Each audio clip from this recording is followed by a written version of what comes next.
चलो स्टार्ट करते हैं। क्या होता है, देखो क्या होता है कि ये बात मैंने आपको पहले भी बता दी है, ठीक है। ये पेरेंट है, ध्यान से इन चीजों को, कंसेप्ट को समझोगे।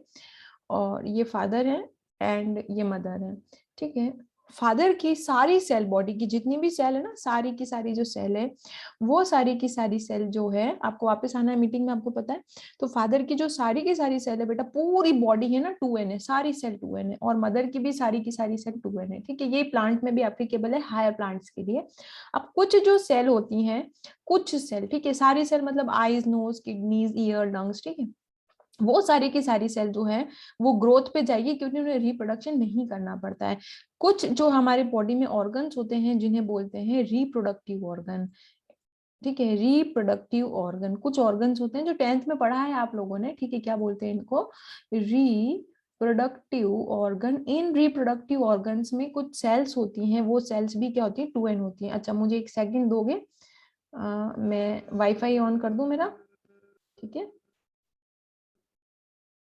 एक सेकंड देना। तो यहाँ पे क्या होता है कि जो रिप्रोडक्टिव ऑर्गन्स होते हैं वो, उनके कुछ सेल्स होती हैं, ठीक है। वो सेल भी 2n ही होती हैं। वो सारी सेल क्या होती है? रिप्रोडक्टिव ऑर्गन की सारी सेल क्या होती है बेटा? 2n ही होती है, हमेशा 2n पे ही चलती है, ठीक है। तो रिप्रोडक्टिव ऑर्गन की भी सारी सेल 2n है, लेकिन रिप्रोडक्टिव ऑर्गन की सेल को कहाँ जाना पड़ता है? रिप्रोडक्शन में जाना पड़ता है। किस में जाना पड़ता है? रिप्रोडक्शन में जाना पड़ता है, ठीक है। और रिप्रोडक्टिव ऑर्गन की सेल को कहाँ जाना पड़ता है? जिसे क्या बोलते हैं अपन? रिप्रोडक्शन बोलते हैं। अब ये रिप्रोडक्शन कैसा है बच्चा? ये रिप्रोडक्शन है सेक्सुअल रिप्रोडक्शन।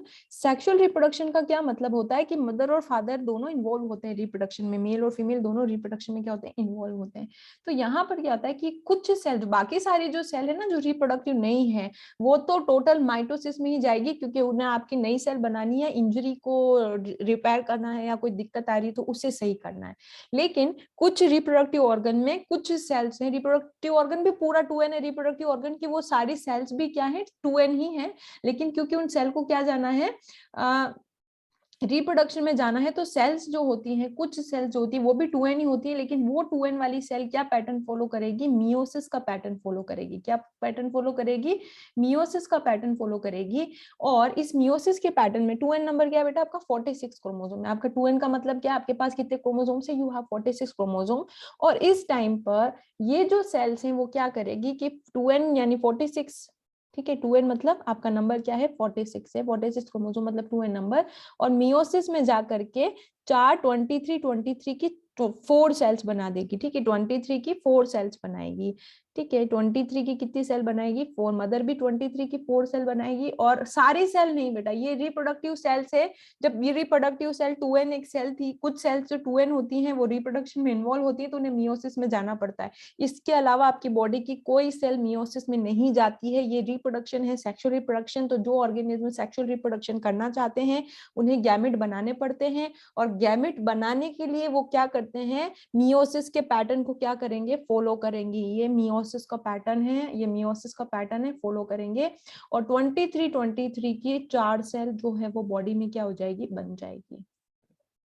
23 की 4 सेल बॉडी में क्या हो जाएगी? क्रिएट हो जाएगी यहाँ पे, ठीक है। इन 4 सेल को क्या बोल, 4 सेल मतलब 1 से 4 सेल, ठीक है। ऐसी ऐसी आपकी बॉडी में मिलियंस ऑफ सेल्स है। 2n वाली जो रिप्रोडक्शन में इन्वॉल्व है, सेक्सुअल रिप्रोडक्शन में, ठीक है, वो मिलियंस में है। सेक्सुअल रिप्रोडक्शन में ऐसा होता है, एसेक्सुअल रिप्रोडक्शन में इस तरीके का पैटर्न नहीं क्रिएट होता है, ठीक है। एसेक्सुअल वाले को तो n बनाना ही नहीं, क्योंकि उसे गैमेट ही नहीं बनाना। अब क्या होता है कि ये मदर्स की एक सेल और फादर की एक सेल क्या होती है? फ्यूज होती है, और इसे फर्टिलाइजेशन बोलते हैं। तो 23 + 23 46, और n और n क्या हो गया? 2n हो गया। और ये नया ह्यूमन बीइंग क्या हो गया है? स्टेब्लिश हो गया है। ये आपकी फर्स्ट सेल हो गई। कौन सी सेल है? ये आपकी फर्स्ट सेल है। इस फर्स्ट सेल के बाद आप बनना शुरू हो गए, और आप इस सेल में जो ऑर्गेनिज्म है फर्स्ट सेल का बना है, ठीक है। 46 नंबर है और 2n है, ठीक है। और ये कौन सी सेल है? फर्स्ट सेल है। और इस ऑर्गेनिज्म को आगे क्या है? अब रिप्रोडक्शन थोड़ी करना है, इसे तो पूरा बेबी बनना है मदर के वॉम्ब में। तो ये कहाँ जाएगा बेटा? वापस माइटोसिस में जाएगा। मतलब वो 2n की वापस बहुत सारी सेल बना लेगा। और जब ये इंडिविजुअल पूरा बड़ा हो जाएगा, लड़का या लड़की, ठीक है, इसके अंदर फिर कुछ सेल होगी जिसे क्या बोलेंगे अपन? रिप्रोडक्टिव सेल बोलेंगे। वो रिप्रोडक्टिव सेल जो है वो क्या होगी? फिलहाल 2n ही है, ठीक है। और कुछ सेल सिर्फ बॉडी की मियोसिस का पैटर्न फॉलो करती है, क्योंकि उन्हें गैमेट बनाने पड़ते हैं, ठीक है। ये सारे क्या है बेटा? गैमेट हैं, ठीक है, ये सारे के सारे क्या हैं, गैमिट हैं। और ये जो नंबर है ये है हैप्लॉइड, ठीक है, ये कौन सा नंबर है, हैप्लॉइड नंबर है, this number is haploid number, ये हैप्लॉइड का पैटर्न है, हैप्लॉइड नंबर है। और फिर आगे उसका अगर गैमिट बनाना है तो कुछ रिप्रोडक्टिव सेल जो है 2n वो आगे क्या फॉलो करेगी, वापस मियोसिस फॉलो करेगी, लड़का है या लड़की, और फिर क्या होंगे एन की या 23 की क्या हो जाएगी, 4 सेल इसके अंदर भी बन जाएगी। बस फिर ये आगे किसी अपने पार्टनर के साथ क्या करेंगे, रिप्रोडक्शन करेंगे और नया कुछ ह्यूमन बनाएंगे।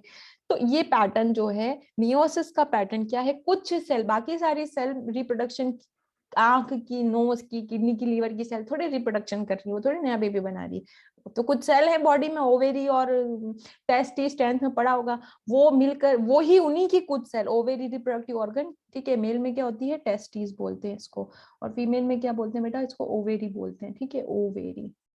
बस, तो ये मियोसिस में जाती है, ठीक है, तो मियोसिस यहाँ पर स्टार्ट अभी कर रहे हैं। तो अब जो है ये मैंने आपको बता दिया है, और गैमेट हमेशा क्या होते हैं बेटा, हैप्लॉइड होते हैं, गैमेट क्या होते हैं, हैप्लॉइड होते हैं। अब ये डायग्राम ध्यान से देखोगे, आपकी जितनी भी सेल हैं बॉडी में, आप कितने हो, 10⁻60 सेल के बने हो, हर सेल आपकी 2n है, ठीक है। 2n का मतलब क्या है, आपके अंदर 46 क्रोमोसोम्स हैं, और वो 46 क्रोमोसोम क्या कहलाते हैं, डिप्लॉइड कहलाते हैं।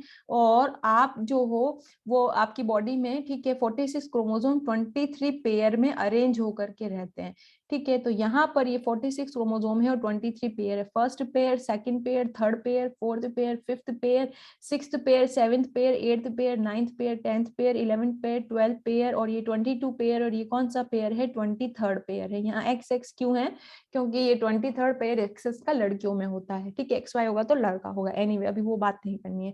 अब मैंने आपको क्या बताया है कि 23 क्रोमोसोम या एन नंबर, ठीक है, या हैप्लॉइड नंबर तुम अपने पापा से लेते हो, और 23 क्रोमोसोम या एन नंबर या हैप्लॉइड नंबर अपनी मदर से लेते हो। तो 23 क्रोमोसोम तुम पापा से लेते हो, 23 क्रोमोसोम तुम मदर से लेते हो, और तुम 2n बन जाते हो, जिसे क्या बोलते हैं अपन, डिप्लॉइड बोलते हैं। वो एक सेल तुम्हारी बनती है, उसी से तुम्हारी डिवाइड होके सारी की सारी माइटोसिस में, ये पेरेंट सेल है, और ये कौन सी सेल है, डॉटर सेल। ये पेरेंट सेल कब है, ये पेरेंट सेल कौन सी है, तुम्हारी पहली सेल थी, जो एक सेल पापा की आई, एक सेल मम्मी की आई, तुम्हारी एक सेल स्टेब्लिश हुई, और उसके बाद बहुत सारे डिविजन्स जाएंगे और तुम बनोगे, ठीक है। और उसके बाद क्या होगा कि आगे रिप्रोडक्शन के लिए गैमेट वापस बनाना शुरू करोगे, वो process continue continue one two another generation चलता चला जाएगा। तो यहाँ पे ध्यान रखोगे कि ये वाली, ये वाला, ये वाला, this one, this one, this one, this one, this one, this one, this one, this one, this one, this one, this one, this one, this one, this one, this one, this one, this one and this one, ये वाला जो 23 chromosome है, गिन लो 23 chromosome है, ठीक है, क्योंकि 23 pair हैं। हर पेयर में कितने क्रोमोसोम है बेटा, 2 क्रोमोसोम है। हर पेयर में कितने क्रोमोसोम है, there are 2 chromosomes in each pair. तो टोटल कितने क्रोमोसोम हो गए, 46, गिन लो, ये 46 क्रोमोसोम है, और हर पेयर में 2 क्रोमोसोम है, ठीक है।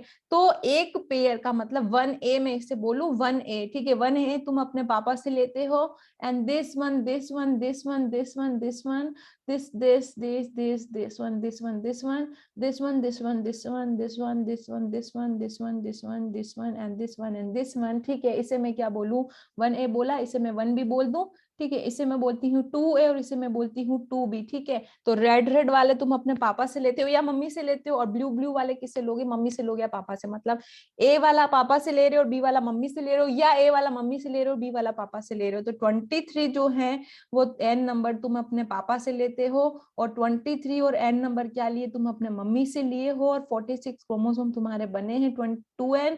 ये तुम्हारी पहली सेल थी, फिर वो डिवीजन होते गए, तुम्हारे हर सेल का ऐसा ही फोटो आता है। ये तुम्हारे क्रोमोसोम्स हैं जो आधे मम्मी से लिए हुए हैं और आधे पापा से लिए हुए हैं, ठीक है।